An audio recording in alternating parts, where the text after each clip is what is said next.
I'm here with Austin, who is a comedian, so he's going to try to make me laugh. Give me the first giraffe joke that you've ever heard. The first giraffe joke I've ever heard. That's all right. Later on, if you can get to that. So, how do you know you're going to be a comedian? What inspired you to take this road? I honestly just wanted to get on a stage one day and just start doing it. And that's what I did. Levity Live at the Palisades Mall. Last year I went on an open mic, and from there I just kept going with it. Now, do you like being laughed at or laughed with? Well, you see, I'm more used to being laughed at from my childhood, but it's nice when you can get a few laugh withs with the laughs at, you know? Does it ever get too much? You ever feel like they're laughing too much at you? It's like almost like... I mean, I've learned to quell the demons. Sometimes they keep popping back up, but you know, for the most part, they're chilling. I'm chilling with the demons. No angry crowd members that are like saying some of the jokes aren't. You know, the crowd gets a little nasty sometimes. I mean, you say the N-word once and everybody loses their minds. But yeah, for the most part, we've had good reactions. Now it's much harder now to be a comedian now with this woke, politically correct world that we live in. I mean, if you touch anything, you're in trouble. I mean. So how do you deal with that? Well, the whole point of comedy is to push the boundaries. You gotta touch on stuff in the social consciousness, or else what's the fucking point? Right. Yeah, I believe, you know, you just gotta keep doing your thing, and you gotta find a way to incorporate the seriousness with it, like finding a way to respect people while also poking fun at them as well. That's what I think the best of it just seems like nobody has a sense of humor as much anymore. Everyone's taking things so overly serious and everyone's very sensitive. So it must be a much harder world to be a comedian than when I was growing up at. You know what? I go into public dressed in a pink onesie morph suit because... You look very good in a pinky onesie. Thank you. It makes my nipples pop, yeah, you know, everybody appreciates it, but you get one Karen who comes in there and they're like... Blah, blah, blah. By the way, my sister's Karen, so I'm offended by that, just so you know. But the offense crowd is going a little too crazy in this world, as you can say. And I just know how you do it as a comedian. Is it something that you want to build up? Is there a certain type of comedian that you look up to that you say, I want to be a Seinfeld, what type of comedy do you... I actually really love Bo Burnham. I love that his jokes are pretty much just him on a stage spewing a stream of his depressed consciousness, and people just lap it up, and he's making money literally just saying the pain he's going through in the most blunt way. The thing about it is it's a business. You have to make a living. Of course. So, do you have to change the comedy routine, or can you be an artist and just do what you want and still make it? I found that my best work comes when I'm touching on different genres and different subjects. I also like to do short film, draw, so whatever I can pretty much incorporate what I'm feeling in the moment into a comedic skit, or like, you know, this is what I did for Bud Rebel Productions. This is Gordon Cabeza. You have a lot of different imitation voices. I like to do imitations. This is my Homer Simpson finding out that my son Bart was fucking his friend Milhouse. I'm very disappointed. I hope no one is offended with the F word on this. Oh, if they are, I'm sorry. I'm not.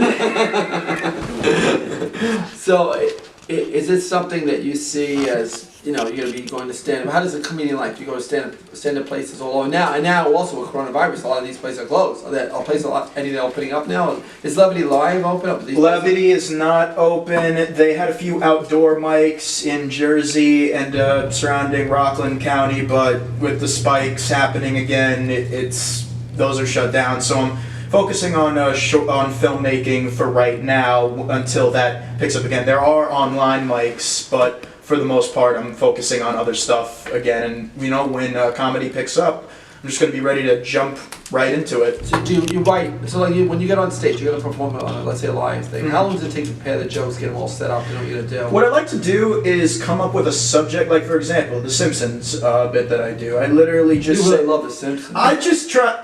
And you know, I can also do Peter Griffin, Family Guy. I like doing, Rick and Morty too.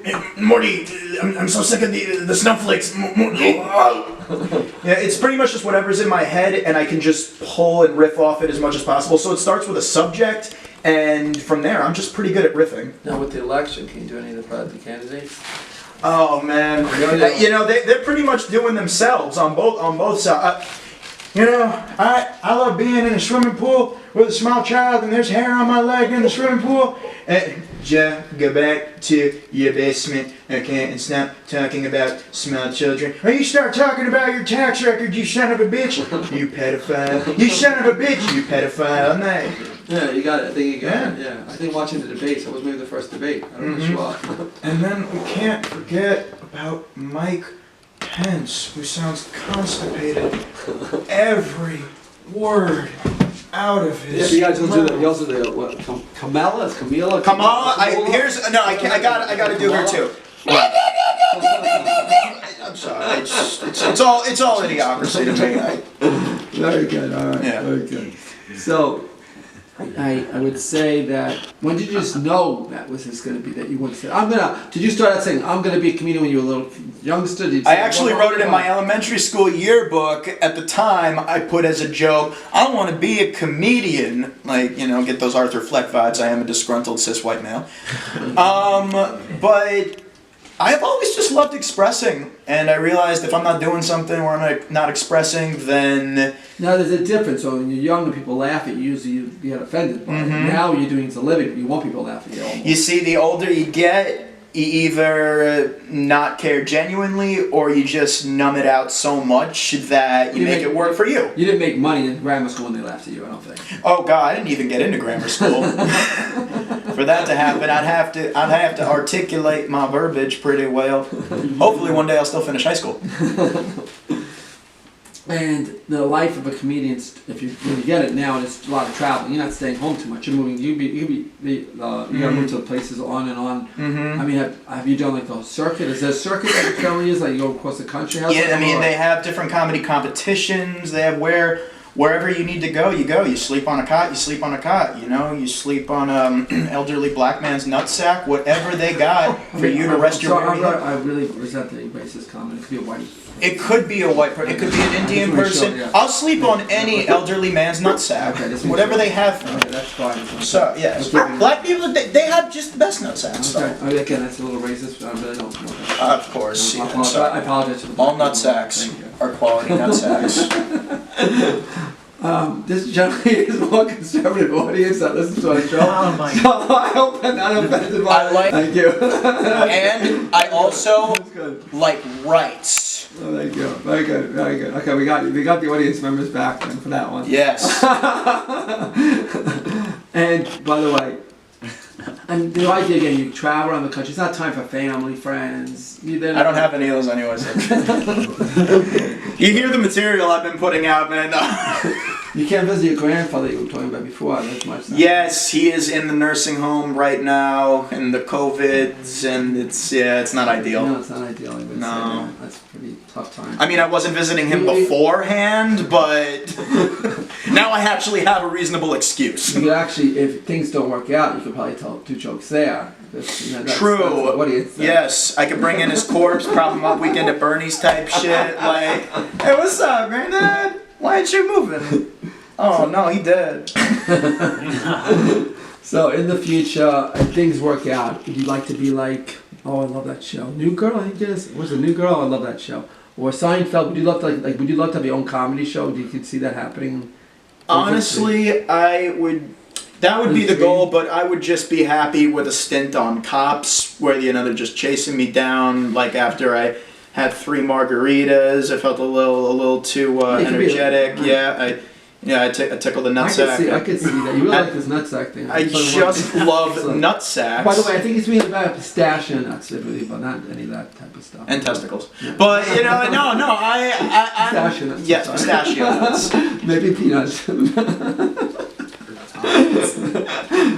By the way, so listen, I want to wish you all the best as a comedian. I hope to see you. This has been really a lot of fun, and I haven't had to laugh this much. It's great to be able to laugh. You know that honestly, before I let you go, I mean, this has been a really serious time with this whole world, this whole COVID. People have been really down and out, and we need more comedians, honestly. We need to laugh more. We need to take life a little less seriously and just let it go. And I thank you for taking this. If it wasn't for the laughter, it would be the demons. Just kidding, they're always present.